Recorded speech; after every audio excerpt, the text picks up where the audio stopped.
Hello friends, कैसे आप सब। आइए दोस्तों, हम लोग पढ़ रहे हैं 10th क्लास की मैथ। दोस्तों नया चैप्टर स्टार्ट हो रहा है।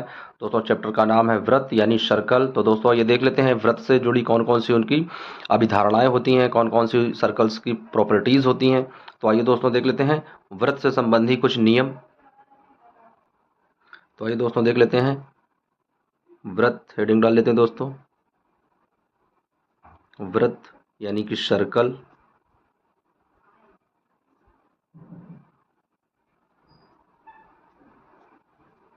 तो ये दोस्तों देख लेते हैं व्रत यानी सर्कल से संबंधित किस तरह की अभिधारणाएं होती हैं, कि व्रत क्या होते हैं। तो आइए समझ लेते हैं दोस्तों। एक तल के एक तल के उन बिंदुओं का एक तल के उन बिंदुओं का एक तल के उन बिंदुओं का एक समूह एक समूह समूह होता है।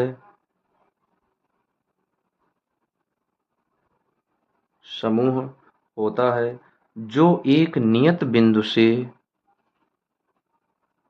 जो एक नियत बिंदु से जो एक नियत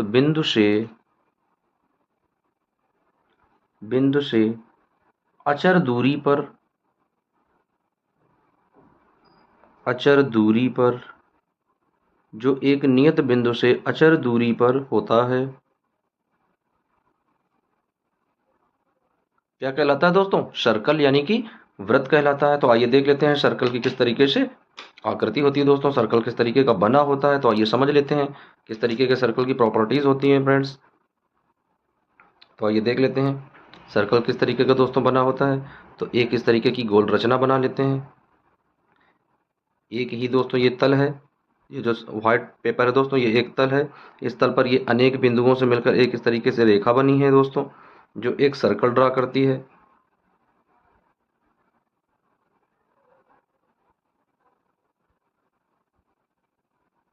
तो इस तरीके से दोस्तों क्या करते हैं, एक सर्कल ड्रा कर लेते हैं। अब जो इसका मिड पॉइंट है दोस्तों, जो ये बीच का बिंदु है, इसे केंद्र लिख लेते हैं और इसे ओ से प्रदर्शित करते हैं इस तरीके से। दोस्तों केंद्र से और इस जो सर्कल के यानी वृत्त के जो पृष्ठ की दूरी है, ये दूरी यहाँ पर एक बिंदु ले लेते हैं और इस बिंदु को पी से इंडिकेट कर लेते हैं। तो दोस्तों ये वाली जो दूरी यहाँ से यहाँ तक है, ये आर कहलाती है और इसे त्रिज्या बोलते हैं। क्या बोलते हैं दोस्तों? इसे त्रिज्या बोलते हैं, इसे आर से इंडिकेट करते हैं। तो आइए यहाँ पर इसे लिख लेते हैं दोस्तों कि जो ओपी बराबर है, ओपी क्या हो जाएगा दोस्तों? तो ओपी को बोलते हैं हिंदी में त्रिज्या, इंग्लिश में इसे बोलते हैं रेडियस, और इसे आर से इंडिकेट करते हैं। तो ओपी बराबर क्या आ जाएगा? ओपी बराबर आर आ जाएगा फ्रेंड्स। अब आइए देख लेते हैं, ये जो ओपी है ये ओपी बराबर आर है। अब यदि इसी पृष्ठ को यहाँ तक इस तरीके से डॉट डॉट करके यहाँ पर ले आए, इस तरीके से इस बिंदु तक बढ़ा लें और इस बिंदु को नाम दे दें ए। तो अब जो ये ए पी हो जाएगा दोस्तों, ये ए पी क्या हो जाएगा? तो ए पी बराबर क्या हो जाएगा? तो ए पी बराबर हो जाएगा दोस्तों ए ओ प्लस ओ पी। अब ये देख लेते हैं दोस्तों, ये जो ए ओ है और ये ओ पी जो है, ये दोनों एक दूसरे के बराबर हैं। क्या है दोस्तों? ये एक दूसरे के बराबर हैं। तो यहाँ लिख लेते हैं कि ए ओ बराबर है ओ पी के। तो दोस्तों ए ओ बराबर ओ पी के है और ओ पी का मान क्या दिया गया है? आर दिया गया है। तो ये किसके बराबर हो जाएगा? आर के। और ये भी किसके बराबर हो जाएगा? आर के। दोस्तों ए पी बराबर क्या आ जाएगा? तो ए पी बराबर आ जाएगा 2r, इस तरीके से। और ये जो ए पी है, ये इस वृत्त का एक पृष्ठ से दूसरे पृष्ठ के जो बीच की दूरी होती है दोस्तों, वो व्यास कहलाती है। क्या कहलाती है? व्यास कहलाती है। तो इस तरीके से ए पी बराबर क्या हो जाएगा? ए पी को हिंदी में बोलते हैं दोस्तों व्यास, और इसे इंग्लिश में प्रदर्शित करते हैं डी से, यानी डायामीटर। तो दोस्तों फार्मूला क्या हमारे पास मिल जाएगा हमें? तो फार्मूला मिल जाएगा डी बराबर 2r। जब यहाँ से हम लोग r निकालेंगे तो क्या आ जाएगा? d/2r। तो ये दोस्तों क्या है? ये इक्वेशन प्राप्त हो जाएगा। यदि हमें कहीं पर त्रिज्या निकालनी होगी तो क्या होगा? व्यास का आधा कर देंगे तो हमें त्रिज्या प्राप्त हो जाएगी। तो इस तरीके से दोस्तों हम लोग सर्कल में समझ लेते हैं, किस तरीके से देख लेते हैं दोस्तों। ये केंद्र है, केंद्र से और पृष्ठ के बीच की दूरी त्रिज्या कहलाती है और दूसरे पृष्ठ तक के बीच की दूरी व्यास कहलाता है दोस्तों। यहाँ से जो इस बिंदु है, इस बिंदु से इस तरीके से चलकर यहाँ तक आते हैं, वो दोस्तों इसकी परिधि कहलाती है। तो आइए देख लेते हैं वृत्त की परिधि क्या होगी। वृत्त की परिधि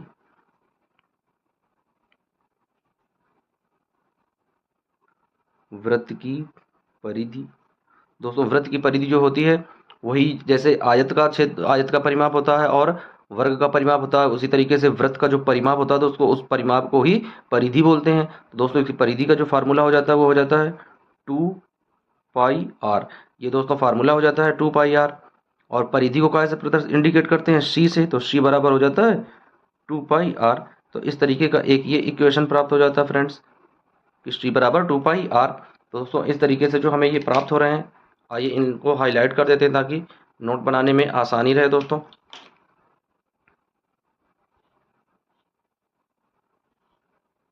इस तरीके से अब आइए देख लेते हैं, एक यहाँ से संबंध देख लेते हैं। यहाँ बराबर क्या लिखा है दोस्तों, लिखा है d बराबर 2r। तो यहाँ पर लिखेंगे इस वाले फार्मूले में c बराबर क्या आ जाएगा, c बराबर दिया गया है 2πr। तो यहाँ पर लिखेंगे d बराबर क्या होता है 2r के, तो c बराबर क्या आ जाएगा दोस्तों, तो c बराबर 2r बराबर आ जाएगा d के, तो यहाँ पर आ जाएगा पाई d। तो एक ये इक्वेशन प्राप्त हो गया दोस्तों, ये क्या है c बराबर पाई d के। दोस्तों इस तरीके से जो भी ये चीज़ें आ रही हैं, ये हमें जब हम सवाल लगाएंगे दोस्तों इसके आगे वाले चैप्टर में या ये वाले चैप्टर सॉल्व करेंगे, क्वेश्चन में जाएंगे जब दोस्तों, प्रश्नावली सॉल्व करेंगे, तो इनमें इनका सभी का प्रयोग बहुत ज़्यादा होगा। आइए समझ लेते हैं दोस्तों ये चीज़ें होती क्या हैं। तो दोस्तों इस तरीके का एक वृत्त होता है, वृत्त के केंद्र से उसके पृष्ठ तक की जो दूरी होती है वो त्रिज्या कहलाती है, और एक बिंदु से पृष्ठ से दूसरे बिंदु की जो दूरी होती है वो व्यास कहलाती है, जो केंद्र से होती हुई गुजरती है। दोस्तों यहाँ से एक बिंदु से जब इस तरीके से पूरा एक चक्कर लगाते हैं, यहाँ से यहाँ तक की जो दूरी निकालते हैं वो उसकी परिधि कहलाती है, और परिधि क्या होती है 2πr। और परिधि को सी से इंडिकेट करते हैं, सी से प्रदर्शित करते हैं, तो सी बराबर क्या आ जाता है 2πr। अब आइए देख लेते हैं कि वृत्त का क्षेत्रफल क्या होता है फ्रेंड्स। तो देख लेते हैं वृत्त का क्षेत्रफल, वृत्त का क्षेत्रफल। तो दोस्तों वृत्त का क्षेत्रफल का जो फार्मूला होता है वो होता है पाई आर स्क्वायर। क्या होता है दोस्तों, पाई आर स्क्वायर, ये इसका फार्मूला होता है। और क्षेत्रफल को प्रदर्शित कैसे करते हैं, क्षेत्रफल को इंडिकेट करते हैं दोस्तों ए से, तो ए बराबर आ जाता है पाई आर स्क्वायर। और इसे बंद कर देते हैं दोस्तों, एक ये इक्वेशन मिल जाता है और ये इक्वेशन है क्षेत्रफल का। तो दोस्तों इस तरीके से ये दोनों इक्वेशन प्राप्त हो जाते हैं, यानी परिमाप यानी कि सरकमफेरेंस जिसे हम लोग परिधि बोलते हैं, और दूसरा वृत्त का क्षेत्रफल यानी एरिया ए से इंडिकेट करते हैं। अब यहाँ पर लिख लेते हैं जहां जहां पाई का मान दोस्तों क्या रखते हैं, पाई का मान रखते हैं 3.14 या 22/7। दोस्तों पाई के मान दो रख सकते हैं, या तो 3.14 रखेंगे और या फिर 22/7 रखेंगे। दोस्तों जो भी सवाल हम लोग सॉल्व करेंगे उसमें तो यदि दिया जाएगा कि पाई का मान 3.14 रखना है, तब दोस्तों ये मान रखेंगे, और यदि नहीं दिया जाएगा, हमें कैलकुलेशन करना होगा, तो वहाँ पर दोस्तों कितना रखेंगे 22/7 रखकर उस सवाल को सॉल्व करेंगे। तो इस तरीके से दोस्तों ये सर्कल होते हैं और सर्कल की कुछ प्रॉपर्टीज़ होती हैं। अब आइए देख लेते हैं सर्कल से संबंधित कौन कौन सी प्रॉपर्टीज़ होती हैं, कौन कौन सी अभिधारणाएं होती हैं। तो आइए दोस्तों देख लेते हैं पहली अभिधारणा क्या है। तो पहला पॉइंट देख लेते हैं दोस्तों, वृत्त संबंधी पहला पॉइंट, और पहला पॉइंट है दोस्तों अप्रतिच्छेदी रेखा,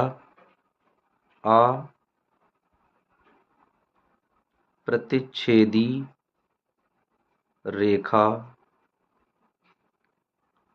पहली अवधारणा दोस्तों क्या है, अप्रतिच्छेदी रेखा। दोस्तों ये कैसी रेखा है, अप्रतिच्छेदी रेखा। तो आइए देख लेते हैं अप्रतिच्छेदी रेखा किस तरीके की होती है। तो इसमें भी क्या करेंगे, एक सर्कल ड्रा करेंगे दोस्तों। तो आइए समझ लेते हैं,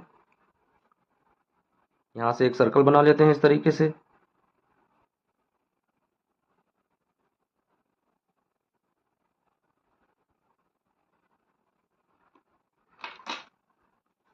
तो दोस्तों इस तरीके से एक सर्कल बना लेते हैं। अब ये सर्कल का दोस्तों मिड पॉइंट है, केंद्र बिंदु है, जिसे ओ से इंडिकेट करते हैं, हम लोग जानते हैं। और यहाँ से इस तरीके से एक परिधि की एक बिंदु खींचते हैं पी, और ये बिंदु जो कहलाता है ओपी, ये त्रिज्या कहलाता है दोस्तों, इसे आर से इंडिकेट करते हैं। अब इसी के बाहर एक रेखा खींच लेते हैं दोस्तों, जो एक अप्रतिच्छेदी रेखा हो। तो अप्रतिच्छेदी रेखा किस तरीके से इंडिकेट करते हैं दोस्तों, यहाँ पे एक इस तरीके से ऐसे रेखा खींचेंगे, अब इस रेखा को ऐसे नाम दे देंगे दोस्तों इस तरीके से।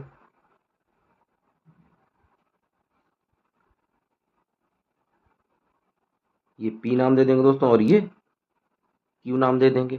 अब दोस्तों ये रेखा देख रहे हैं हम लोग कि ये वृत्त है और वृत्त से दो जो रेखा ये खींची है ये इसके बाहर है। ये दोनों आपस में कहीं मिल नहीं रहे हैं, कहीं स्पर्श नहीं कर रहे हैं, कहीं काट नहीं रहे हैं। तो इस तरह की जो रेखाएं होती हैं वो कैसी होती हैं? अप्रतिच्छेदी। यानी इस जो ये वृत्त की परिधि है दोस्तों, इस परिधि को ये रेखा कहीं से भी प्रतिच्छेद नहीं कर रही है, उससे दूर बनी है, उससे काफी दूरी पर है। तो ऐसी रेखा क्या कहलाती है? अप्रतिच्छेदी रेखा कहलाती है। तो आइए देख लेते हैं इसे किस तरीके से इसे डेफिनाइट करेंगे दोस्तों। लिखेंगे रेखा पी क्यू, क्या दी गई दोस्तों? रेखा पी क्यू,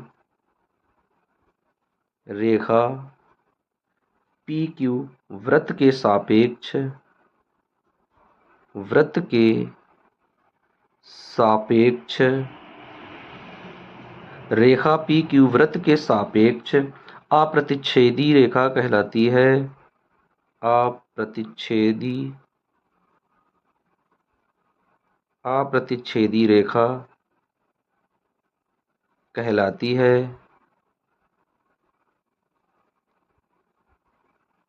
यानी इस तरह की जो रेखा होगी वो इस वृत्त के परितः यानी इस वृत्त के सम्मुख सापेक्ष कैसी रेखा कहलाएगी? अप्रतिच्छेदी रेखा कहलाएगी, क्योंकि यह किसी भी पृष्ठ पर ना तो यहाँ से स्पर्श कर रही है ना उसे काट रही है। तो ऐसी रेखाएं क्या हो जाती हैं? ऐसी रेखा अप्रतिच्छेदी रेखा कहलाती है। अब आइए दोस्तों देख लेते हैं दूसरा पॉइंट इसी का, दूसरी अभिधारणा। अब आइए फ्रेंड्स देख लेते हैं दूसरी अभिधारणा क्या है। तो दोस्तों दूसरी अभिधारणा है छेदक रेखा। तो क्या लिखेंगे? छेदक रेखा। दूसरी अभिधारणा क्या है दोस्तों? छेदक रेखा है। तो आइए अब इसे भी समझ लेते हैं दोस्तों, एक सर्कल ड्रा कर लेते हैं और उसी से इसे भी समझ लेंगे इस तरीके से फ्रेंड्स, छेदक रेखा को समझेंगे।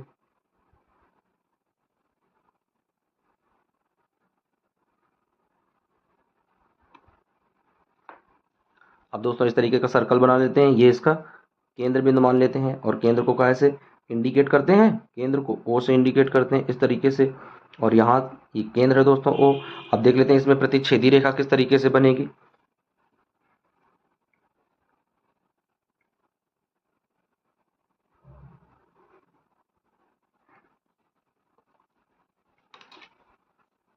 तो इस तरीके से दोस्तों एक रेखा खींच लेते हैं, इस रेखा को नाम दे देते हैं। ये वाला जो पॉइंट है पी है और ये वाला जो पॉइंट है ये क्यू है। अब दोस्तों देख लेते हैं ये जो वृत्त है, ये वृत्त के दो बिंदुओं पर ये रेखा प्रतिच्छेद कर रही है, दो बिंदुओं पर इस वृत्त को काट रही है। एक बिंदु कौन सा है? एक बिंदु ये दोस्तों दिया गया है। तो इस बिंदु को नाम दे देंगे ए, और दूसरा बिंदु ये दिया गया दोस्तों, तो इस बिंदु को नाम दे देंगे बी। यानी किसी भी वृत्त के जब कोई रेखा दो बिंदुओं पर काट करे दोस्तों, कट करे उसकी जो ये दोस्तों चारों तरफ की जो परिधि है उसे जब दो बिंदुओं पर कट करे तो वो रेखा कैसी हो जाती है? छेदक रेखा हो जाती है। यानी दो जगह क्या करे? वो प्रतिच्छेद करे। तो आइए देख लेते हैं इसे किस तरीके से डिफाइन करेंगे दोस्तों। छेदक रेखा किस तरीके से डिफाइन होगी? तो लिखेंगे दोस्तों रेखा पी क्यू, रेखा पी क्यू। दोस्तों देख लेते हैं रेखा जो ये है पी क्यू, इसी के बारे में लिख रहे हैं। तो रेखा पी क्यू वृत्त के दो उभयनिष्ठ, वृत्त के दो उभयनिष्ठ, वृत्त के दो उभयनिष्ठ बिंदु ए बी पर, उभयनिष्ठ बिंदु ए बी पर काटते हैं,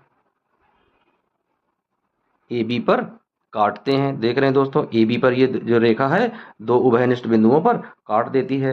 अतः रेखा पी क्यू, अतः रेखा पी क्यू वृत्त के सापेक्ष, अतः रेखा पी क्यू वृत्त के सापेक्ष एक छेदक रेखा कहलाती है। एक छेदक रेखा कहलाती है। तो दोस्तों इस तरीके से हमने समझ लिया कि छेदक रेखाएं किस तरीके की होती हैं। दोस्तों छेदक रेखा क्या होती है, कोई एक वृत्त बना होता है और उस वृत्त को ऐसे बीच से दोस्तों कट करती है, यानी उस वृत्त की जो परिधि है वो उसे दो बिंदुओं पर कट करती है, तो वो क्या रेखा कहलाती है, वो रेखा छेदक रेखा कहलाती है। दोस्तों देख रहे हैं हम लोग चित्र में आसानी से समझ रहे हैं कि ये जो रेखा है ये इसे इस परिधि को दो बिंदुओं पर कट कर रही है, काट रही है दोस्तों, छेदक कर रही है, प्रतिच्छेद कर रही है, तो यह कैसी रेखा हो जाएगी, ये एक छेदक रेखा हो जाएगी। अब आइए देख लेते हैं इसका अगला पॉइंट। अब आइए दोस्तों देख लेते हैं वृत्त की तीसरी अभिधारणा क्या होती है। तो दोस्तों वृत्त की तीसरी अभिधारणा देख लेते हैं, ये क्या होती है दोस्तों, ये होती है स्पर्श रेखा। क्या होती है, स्पर्श रेखा। तो आइए दोस्तों समझ लेते हैं कि स्पर्श रेखा क्या होती है दोस्तों। तो आइए देख लेते हैं, इसमें भी क्या करते हैं, एक वृत्त ड्रा करते हैं दोस्तों। तो आइए एक वृत्त ड्रा कर लेते हैं, उसके बाद में ये समझेंगे किस तरीके से बनेगा।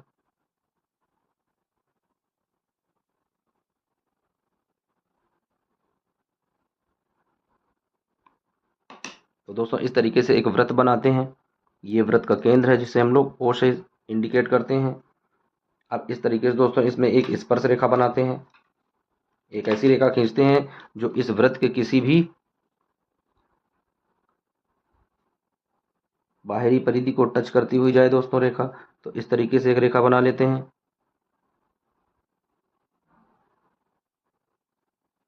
इस तरीके से। अब आइए देख लेते हैं फ्रेंड्स, एक रेखा ये इस तरीके से है, इसे नाम दे देते हैं, यहाँ पर ये क्या है, पी पॉइंट है, और यहाँ पर ये क्या है, क्यू पॉइंट है। अब ये इस परिधि पर जहाँ जिस बिंदु पर मिल रही है वो बिंदु क्या है दोस्तों, वो बिंदु है ए। इस तरीके से एक बिंदु पर मिलती है। तो इस तरीके से जब किसी भी वृत्त के उसके परिधि पर दोस्तों, जो ये वृत्त की परिधि है, परिधि से जो दोस्तों जब इस तरीके से छूकर जाती है तो वो कौन सी रेखा कहलाती है, वो कहलाती है स्पर्श रेखा। आइए अब इसे डिफाइन कर लेते हैं दोस्तों। तो लिखेंगे रेखा पी क्यू, रेखा पी क्यू वृत्त के केवल,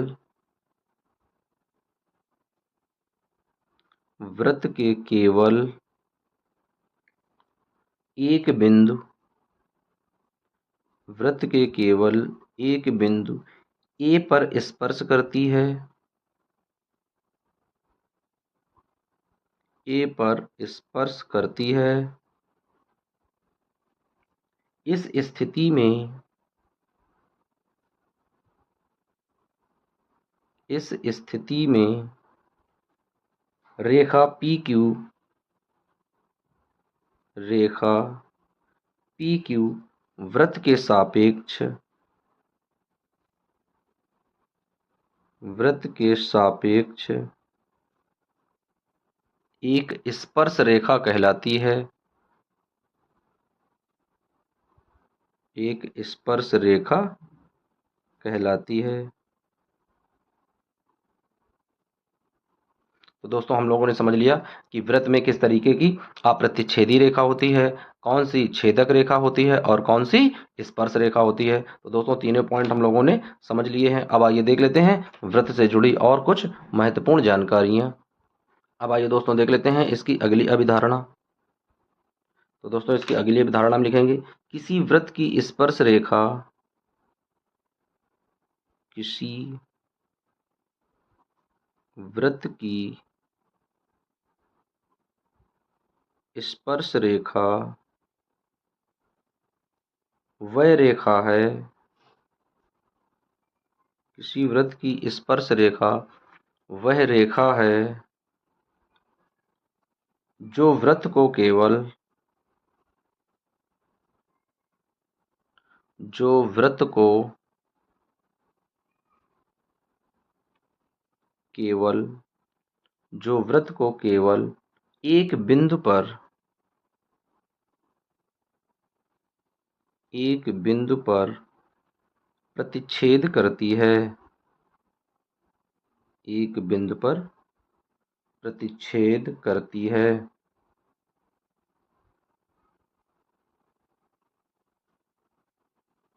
एक बिंदु पर दोस्तों क्या करती है, प्रतिच्छेद करती है। अब इसका अगला पॉइंट देख लेते हैं, अगली अभिधारणा क्या है दोस्तों। तो अगली अभिधारणा है, वृत्त के एक बिंदु पर, वृत्त के एक बिंदु पर वृत्त के एक बिंदु पर केवल एक ही स्पर्श रेखा, केवल एक ही स्पर्श रेखा, एक ही स्पर्श रेखा हो सकती है, केवल एक ही स्पर्श रेखा हो सकती है। आइए दोस्तों इस पॉइंट को हम लोग समझ लेते हैं। किसके माध्यम से? एक सर्कल ड्रा करेंगे, उसके बाद में इसे समझेंगे कि किस तरीके से केवल एक ही स्पर्श रेखा होती है, बाद बाकी सारी रेखाएं स्पर्श रेखाएं नहीं होती हैं। तो आइए दोस्तों यहाँ पर समझ लेते हैं। तो इस तरीके से यहाँ से एक सर्कल ड्रा करेंगे दोस्तों, ऐसे। अब आइए देख लेते हैं सर्कल ड्रा करने के बाद। ये इसका केंद्र बिंदु है जिसे हम लोग ओ से इंडिकेट करेंगे। अब आइए इसके एक बिंदु से कोई एक रेखा खींच लेते हैं फ्रेंड्स।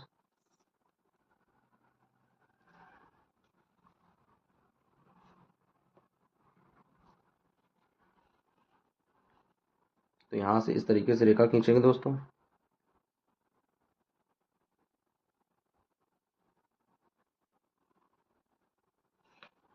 इसे नाम दे देंगे इस तरीके से। इस वाले पॉइंट को ए नाम देंगे और इस वाले पॉइंट को बी नाम देंगे। अब इसी बिंदु पर एक दूसरी रेखा खींचनी है दोस्तों, तो दूसरी रेखा कैसे खींचेंगे? जब एक ही बिंदु पर खींचनी होगी तो दूसरी रेखा इस तरीके से जाएगी फ्रेंड्स, इस तरीके से। ये वाला पॉइंट ए डैश कर देंगे दोस्तों और ये वाला पॉइंट बी डैश कर देंगे। अब इसी तरीके से इस बिंदु के लिए देख लेते हैं, इस बिंदु के लिए कैसी रेखा हो जाएगी। तो इस बिंदु से जाएगी दोस्तों, इस तरीके से रेखा हो जाएगी अगली।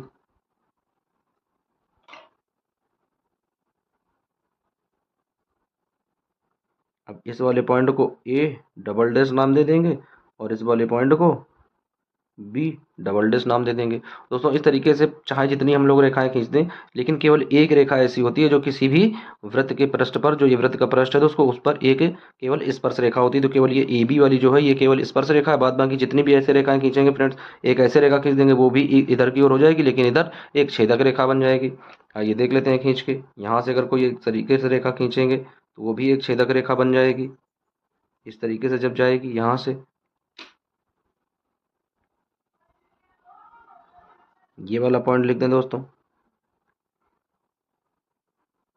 बी ट्रिपल डैश लिख दें, ये वाला दोस्तों लिख दें, ए ट्रिपल डैश हो जाएगा। तो इस तरीके से जितनी भी रेखाएं खींचेंगे वो सभी रेखाएं, केवल एक रेखा जो होगी वो स्पर्श रेखा होगी, बाद बाकी भी जितनी रेखाएं होंगी दोस्तों वो सब छेदक रेखाएं बन जाएंगी। तो यहाँ पर इस बिंदु को दे लिख देते हैं इस तरीके से दोस्तों। तो केवल एक बिंदु है और इस बिंदु को नाम दे देते हैं कि ये बिंदु जो है ये पी बिंदु है। तो पी बिंदु पर केवल एक ही स्पर्श रेखा खींची जा सकती है दोस्तों। ये जो है वृत्त की बहुत बहुत ही महत्वपूर्ण अभिधारणा है, वेरी इंपॉर्टेंट अभिधारणा है दोस्तों।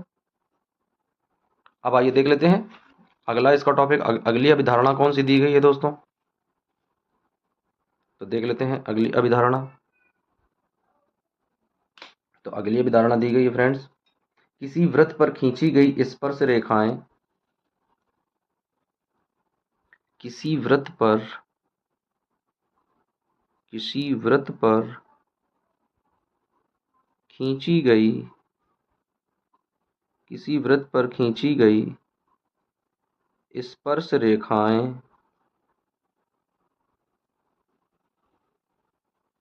किसी वृत्त पर खींची गई स्पर्श रेखाएं केवल दो स्पर्श रेखाएं ही समांतर हो सकती हैं,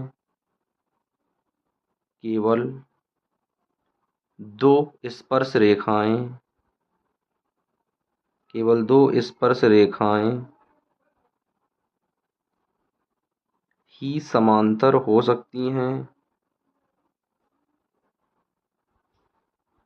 समांतर हो सकती हैं। तो आइए दोस्तों देख लेते हैं अब इसमें किस तरीके की चीज़ें दी गई हैं कि केवल दो रेखाएं समांतर हो सकती हैं, स्पर्श रेखाएं जब हम लोग खींचेंगे। तो आइए क्या करते हैं, सबसे पहले एक सर्कल ड्रा कर लेते हैं दोस्तों समझने के लिए। जब तक सर्कल ड्रा नहीं करेंगे तब तक जो दोस्तों ये चीज़ें हम लोग समझ नहीं पाएंगे। तो आइए यहाँ पर एक सर्कल ड्रा कर लेते हैं इस तरीके से।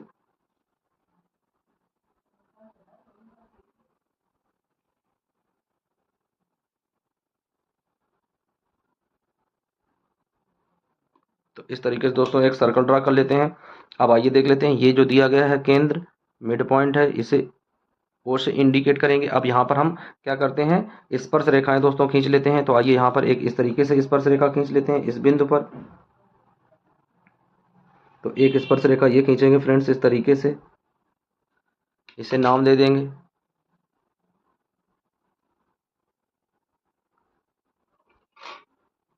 यहाँ पर ए नाम देंगे दोस्तों और यहाँ पर बी नाम दे देंगे, और जिस बिंदु पर ये मिली है उसे पी नाम दे देंगे। अब आइए इधर देख लेते हैं, इस साइड देख लेते हैं। इस साइड दूसरी एक स्पर्श रेखा बनाएंगे इस तरीके से।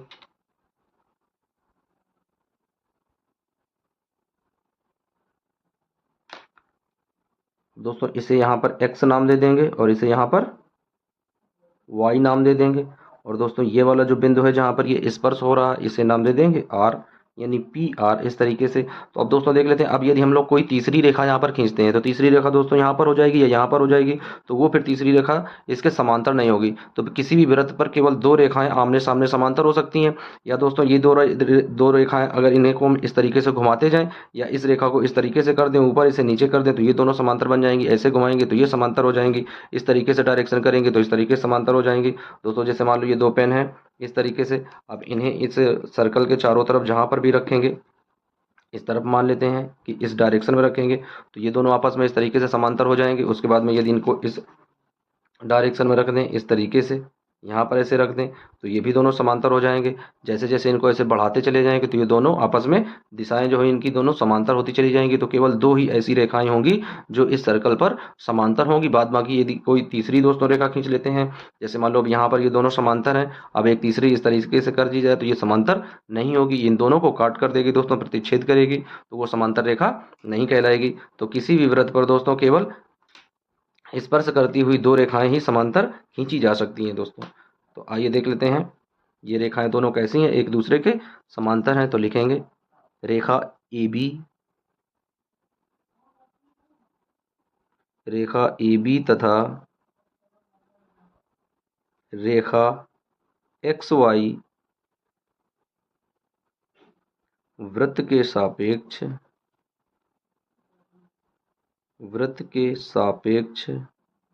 स्पर्श रेखाएं हैं,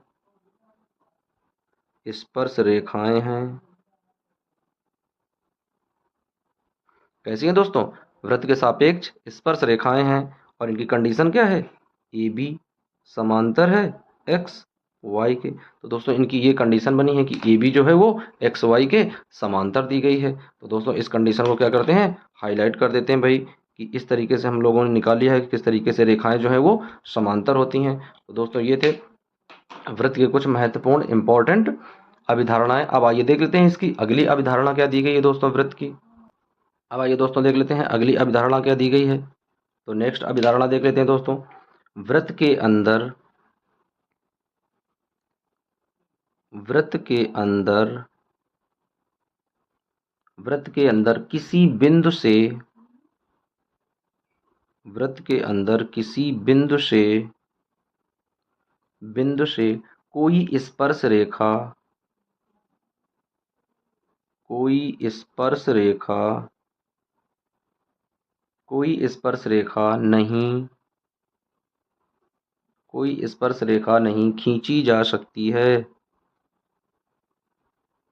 कोई स्पर्श नहीं खींची जा सकती है,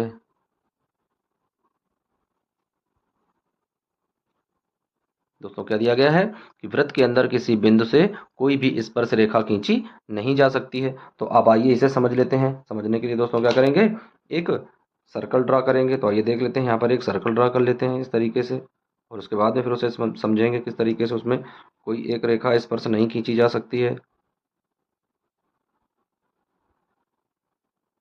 तो आइए दोस्तों देख लेते हैं, ये सर्कल हो गया, ये इसका मिड पॉइंट हो गया दोस्तों, जिसे हम लोग केंद्र बोलते हैं, और इसे ओ से इंडिकेट करते हैं। अब इसी के अंदर दोस्तों कोई एक बिंदु ले लेते हैं। तो मान लेते हैं यहाँ पर एक बिंदु हमने ले लिया, ये बिंदु है पी। अब इस बिंदु से होकर जाने वाली रेखाएं देख लेते हैं दोस्तों, स्पर्श रेखा बनेंगी या नहीं बनेंगी। तो आइए इस बिंदु से होकर जाने वाली रेखाएं खींचते हैं दोस्तों। तो इस बिंदु से होकर जाने वाली एक रेखा दोस्तों ये है, इस तरीके से दी गई है दोस्तों। दूसरी रेखा ये दी गई दोस्तों इस तरीके से।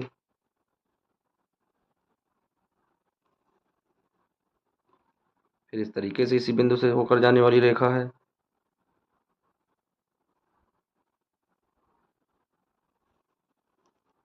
इस तरीके से दोस्तों इस बिंदु से होकर जाने वाली बहुत सारी रेखाएं हम लोग खींच सकते हैं। हम इनके नाम दे देंगे एक एक करके। तो इस वाले के नाम के लिए दोस्तों यहाँ पर टिक कर दें और यहाँ पर लगा दें। ये अगर ए हो जाएगा तो ये बी हो जाएगा दोस्तों। ये वाला बिंदु यहाँ करेंगे, यहाँ करेंगे। यदि ये एक्स हो जाएगा तो ये वाई हो जाएगा दोस्तों। यदि ये आर हो जाएगा तो ये एस हो जाएगा।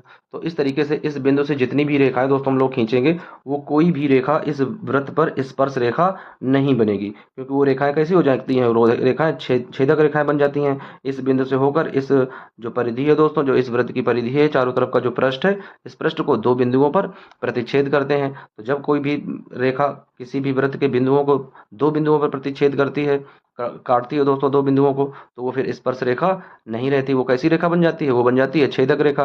और यदि वो एक बिंदु पर काटे तो कैसी रेखा होती है? वो स्पर्श रेखा होती है। किसी भी वृत्त को यदि कोई रेखा एक बिंदु पर काटती है दोस्तों, एक बिंदु पर टच करती है, तो वह स्पर्श रेखा होती है। और यदि वह दो बिंदुओं पर उसको काटती है, छेदक करती है, तो वह छेदक रेखा हो जाती है। अब आइए देख लेते हैं इसकी अगली अभिधारणा क्या होगी।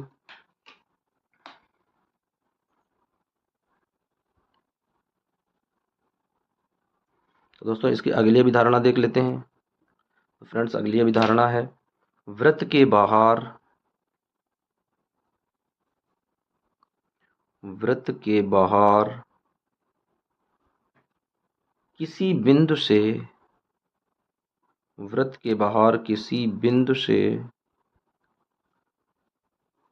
वृत्त के बाहर किसी बिंदु से खींची गई, किसी बिंदु से खींची गई स्पर्श रेखा, खींची गई स्पर्श रेखा, खींची गई स्पर्श रेखा की लंबाइयां,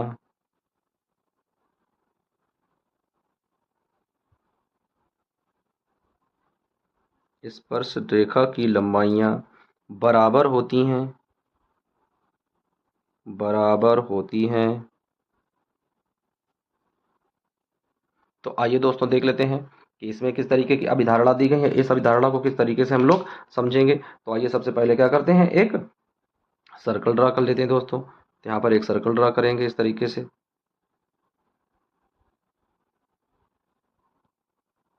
अब आइए दोस्तों यहाँ पर एक सर्कल ड्रा कर लेते हैं।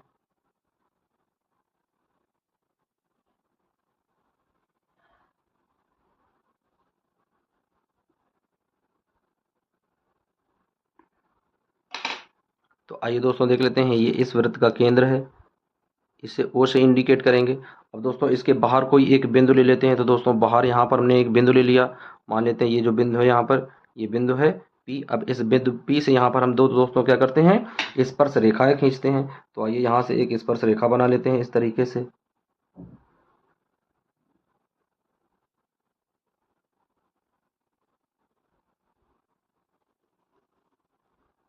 तो फ्रेंड्स इस तरीके से देख रहे हैं कि ये इस पृष्ठ को छूती हुई गई है दोस्तों, एक बिंदु पर कट कर रही है, यानी ये इसकी स्पर्श रेखा है। अब आइए इसी तरीके से इस बिंदु पर देख लेते हैं, इस बिंदु पर एक स्पर्श रेखा डाल देते हैं दोस्तों।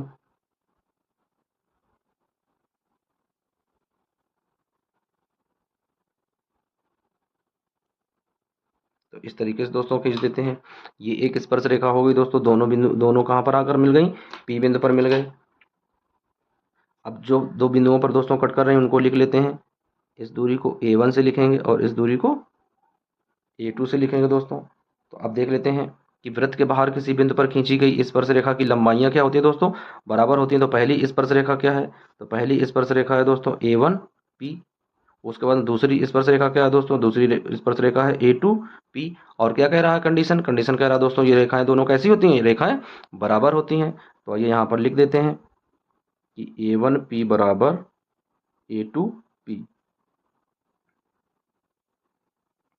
तो ये कंडीशन दोनों बराबर हो जाएंगी फ्रेंड्स, कि किसी बाहर एक कोई बिंदु है दोस्तों P, किसी वृत्त के पर खींची गई स्पर्श रेखाओं की जो दो लंबाइयाँ होती हैं वो दोनों लंबाइयाँ एक दूसरे के बराबर होती हैं। और दोस्तों इन्हें इस तरीके से भी मिला देते हैं, इनके बीच की ये भी दूरी जो है वो बराबर हो जाती है इस तरीके से। ये भी दूरी क्या होती है, दोनों बराबर होती हैं। ये दूरी जो है वो त्रिज्या कहलाती है। अब आइए देख लेते हैं इसकी अगली अभिधारणा।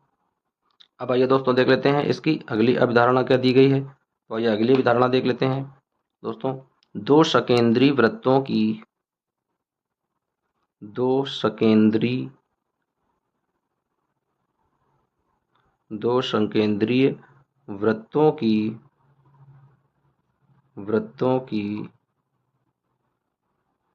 बड़े वृत्त बड़े वृत्त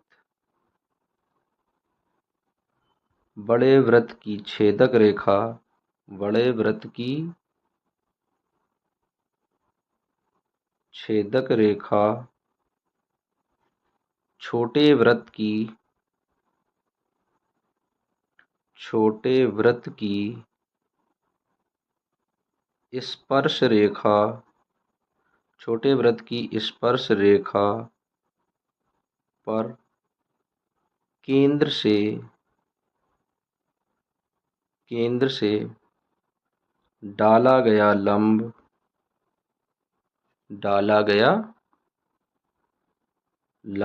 तो आइए दोस्तों देख लेते हैं। दो सकेंद्री वृत्त में जो होते हैं डाला गया लंब दोस्तों क्या होता है, दोनों रेखाओं को बीच में लंबवत यानी समद्विभाजित करता है। डाला गया लंब समद्विभाजित करता है।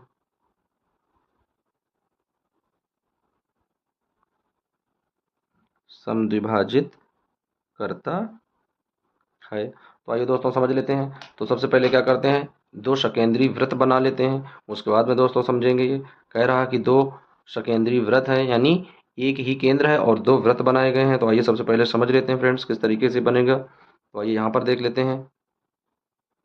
तो इस तरीके से बना लेंगे।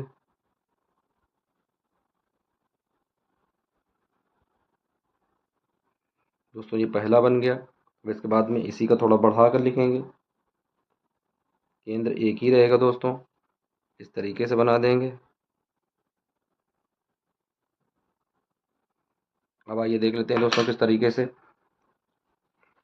डिफाइन करेंगे इसे। तो ये इसका केंद्र दिया गया है और इस केंद्र को ओ से इंडिकेट कर लेते हैं। दोस्तों ये वाला दिया गया है, बड़ा वृत्त दिया गया है, इसे C1 लिख लेते हैं। और ये छोटा दिया गया दोस्तों, इसे C2 लिख लेते हैं। अब दोस्तों क्या करेंगे, किसी बड़े वृत्त की एक छेदक रेखा खींचेंगे जो एक छोटे वृत्त की क्या बनेगी, स्पर्श रेखा बनेगी। तो आइए यहाँ पर एक छेदक रेखा खींच लेते हैं। तो दोस्तों इस तरीके से एक छेदक रेखा बनाएंगे जो बड़े वृत्त की छेदक रेखा हो जाएगी और छोटे वृत्त की स्पर्श रेखा हो जाएगी।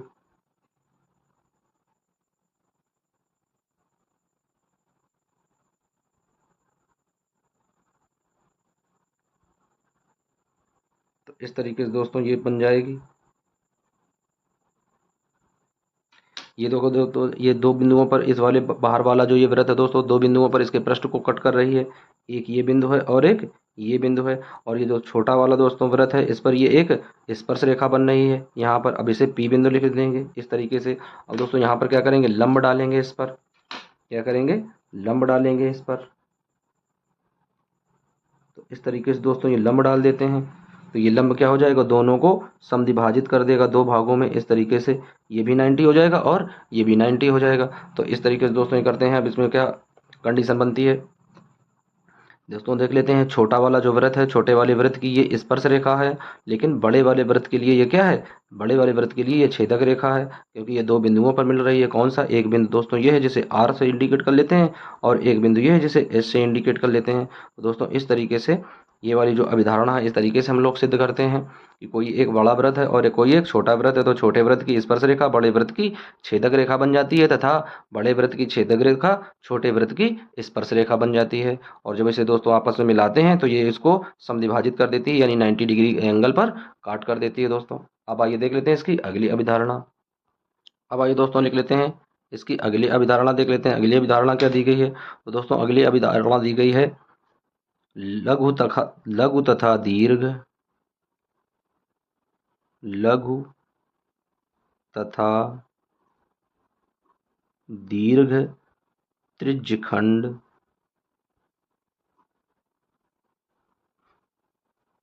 लघु तथा दीर्घ त्रिज्यखंड। तो आइए दोस्तों देख लेते हैं लघु तथा दीर्घ त्रिज्यखंड किस तरीके के होते हैं, क्या क्या इनकी अभिधारणा होती है, किस तरीके से इनके फार्मूले बनते हैं। तो आइए सबसे पहले एक सर्कल ड्रा कर लेते हैं दोस्तों, जिसे समझने में आसानी रहेगी। तो आइए यहाँ पर एक सर्कल बना लेते हैं।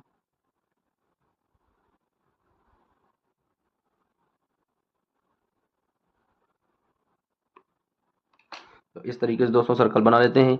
ये जो इसका है मध्य बिंदु, इसे ओ से इंडिकेट करते हैं दोस्तों, ये के ओ हो जाता है, ये ओ से इंडिकेट कर देते हैं।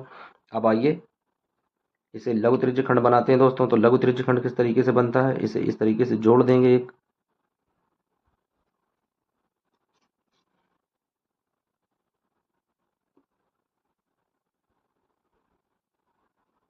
इस तरीके से फ्रेंड जोड़ देंगे। ये वाला जो बिंदु है इसे क्या किससे लिखते हैं, ओ से लिखते हैं। ये वाला जो बिंदु है इसे ए से लिखेंगे दोस्तों, ये ए हो जाएगा। और ये वाला बिंदु बी हो जाएगा। और ये जो बीच का बिंदु है दोस्तों इसे पी से लिखेंगे। तो ये वाला जो हो जाएगा ए, दोस्तों यहाँ से लिखेंगे ए पी बी ओ, ये जो हो जाएगा यह एक त्रिज्यखंड हो जाएगा।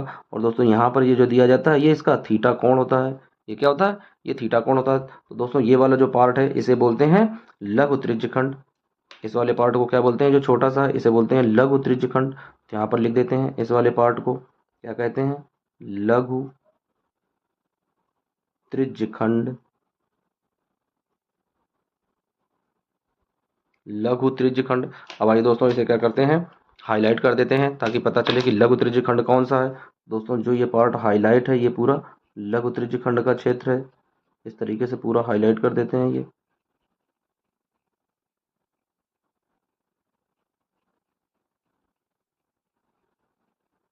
ये दोस्तों जी जो दिया गया है पीला वाला पार्ट, ये जो है ये पूरा लघु त्रिज्यखंड है। और दोस्तों ये वाला जो पार्ट दिया गया है ये दिया गया है, ये है जो पूरा दीर्घवृत्तखंड। तो ये क्या दिया गया है, ये दिया गया है दीर्घवृत्तखंड। क्या है दोस्तों, दीर्घ त्रिज्यखंड, सॉरी दोस्तों दीर्घ त्रिज्यखंड हम लोग पढ़ रहे हैं, तो त्रिज्यखंड है ये दीर्घ त्रिज्यखंड। तो इस तरीके से दोस्तों क्या है, ये जो दिया गया है इसे लघु त्रिज्यखंड बोलते हैं, और ये जो दिया गया है पूरा इसे दीर्घ त्रिज्यखंड कहते हैं। अब आइए इनके फार्मूले देख लेते हैं दोस्तों, फार्मूले किस तरीके से बनते हैं। तो क्या लिखेंगे, लघु त्रिज्यखंड का क्षेत्रफल किस तरीके से निकालते हैं, लघु त्रिज्यखंड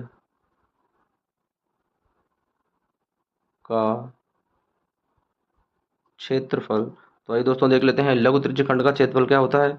तो क्या लिखेंगे, जहां पर ये थीटा दिया गया है तो क्या लिखेंगे, थीटा बाई 360 डिग्री इंटू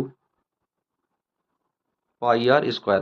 दोस्तों ये फार्मूला होता है लघु त्रिज्यखंड का, क्या हो जाता है, लघु त्रिज्यखंड का थीटा बटे 360 इंटू पाई आर स्क्वायर। दोस्तों ये हो जाता है। अब आइए देख लेते हैं दीर्घ त्रिज्यखंड का किस तरीके से फार्मूला बनेगा दोस्तों। तो लिखेंगे इसी में दीर्घ त्रिज्यखंड, दीर्घ त्रिज्यखंड का क्षेत्रफल। तो आइए दोस्तों देख लेते हैं दीर्घ त्रिज्यखंड का क्षेत्रफल क्या होगा। तो दोस्तों दीर्घ त्रिज्यखंड का क्षेत्रफल निकालने के लिए क्या करेंगे, पाई आर स्क्वायर कर देंगे, और माइनस में लघु त्रिज्यखंड का क्षेत्रफल, यानी ये वाला जो है ये माइनस किससे करेंगे, पाई आर स्क्वायर से। तो क्या आ जाएगा, दीर्घ त्रिज्यखंड का क्षेत्रफल पाई आर स्क्वायर माइनस लघु त्रिज्यखंड का क्षेत्रफल, लघु त्रिज्यखंड का क्षेत्रफल। तो दोस्तों इस तरीके से हम लोग निकाल लेते हैं कि त्रिज्यखंड क्या होते हैं। अब आइए देख लेते हैं वृत्तखंड किसे कहते हैं। तो आइए दोस्तों देख लेते हैं वृत्तखंड किस तरीके से निकालते हैं।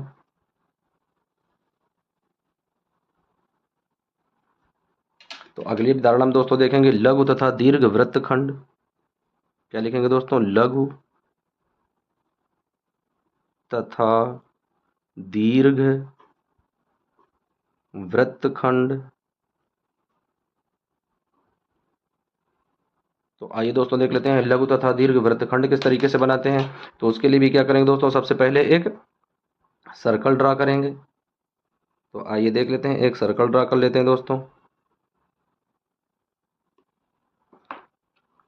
अब देख लेते हैं ये वाला जो पॉइंट दिया गया है ये इसका ओ पॉइंट है, मिड पॉइंट है। अब इसमें बनाते हैं एक लघु वृत्तखंड दोस्तों, देख लेते हैं लघु तथा दीर्घ वृत्तखंड है। तो दोस्तों यहाँ पर इस तरीके से बना लेते हैं एक लघु वृत्तखंड। तो ये वाला जो दोस्तों पार्ट दिया गया है, ये इतना पार्ट जो ये है ये लघु वृत्तखंड का है। तो यहाँ पर लिख लेंगे लघु वृत्तखंड, लघु वृत्तखंड। अब दोस्तों इसे हाईलाइट कर देते हैं जो लघु वृत्तखंड वाला पूरा पार्ट है।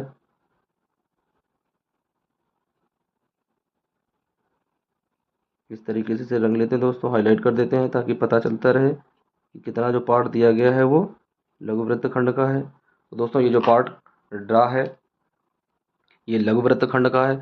और दोस्तों जो ये वाला पार्ट दिया गया है ये दीर्घ वृत्तखंड का है, दीर्घ वृत्तखंड।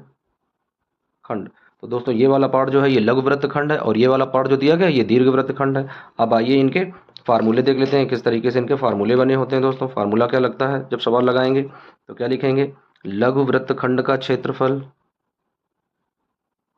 लघु वृत्तखंड का क्षेत्रफल, लघु वृत्तखंड का क्षेत्रफल। तो दोस्तों लघु वृत्तखंड का क्षेत्रफल क्या होता है, थीटा दोस्तों दिया जाता है। तो थीटा बटे 360 into pi r square minus 1/2 sine r square. दोस्तों ये इसका फार्मूला होता है लघु वृत्तखंड का क्षेत्रफल जब निकालते हैं। अब आइए देख लेते हैं दीर्घ वृत्तखंड का क्षेत्रफल किस तरीके से निकलते हैं दोस्तों। क्या लिखेंगे, दीर्घ वृत्तखंड का क्षेत्रफल। तो आइए दोस्तों देख लेते हैं जब दीर्घ वृत्तखंड का क्षेत्रफल निकालते हैं तो क्या फार्मूला आ जाता है दोस्तों, फार्मूला लग जाता है पाई आर स्क्वायर माइनस लघु वृत्तखंड का क्षेत्रफल, लघु वृत्तखंड का क्षेत्रफल। दोस्तों क्या करते हैं जब दीर्घ के लिए निकालते हैं तो पाई आर स्क्वायर में जो लघु वाला होता है वो घटा देते हैं, तो इस तरीके से निकालते हैं। अब आइए दोस्तों देख लेते हैं इसकी अंतिम अभिधारणा। दोस्तों अंतिम अभिधारणा क्या दी गई है, अंतिम अभिधारणा दी गई है चाप की लंबाई। अंतिम अभिधारणा क्या है दोस्तों, चाप की लंबाई। तो आइए फ्रेंड्स देख लेते हैं कि चाप की लंबाई किस तरीके से निकालते हैं। दोस्तों जब चाप की लंबाई निकालते हैं तो उसमें भी क्या करते हैं, एक सर्कल ड्रा कर लेते हैं दोस्तों। इस तरीके से एक सर्कल बना लेंगे। अब आइए देख लेते हैं किस तरीके से इसमें चाप की लंबाई निकालते हैं फ्रेंड्स। तो ये वाला जो पॉइंट दिया गया है ये वाला पॉइंट ओ होता है। अब इसी वाले पॉइंट से यहाँ पर इसको ऐड कर देते हैं, तो जोड़ देते हैं दोस्तों। इस तरीके से ऐसे जोड़ लेते हैं, यहाँ से ऐसे जोड़ दें। उसके बाद दोस्तों आपस में ये चीज़ें आपस में मिला देते हैं।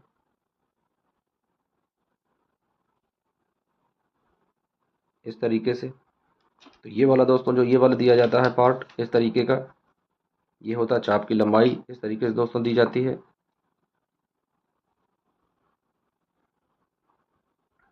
अब यहाँ पर देख लेते हैं ये वाला बिंदु दोस्तों लिख लेते हैं, इसे ए से लिख लेते हैं। ये बिंदु ए है और ये बिंदु बी है। यहाँ से यहाँ तक की दोस्तों दूरी जो है ये आर दी गई है। ये वाली भी दूरी दोस्तों जो है ये भी आर दी गई है, यहाँ से यहाँ तक की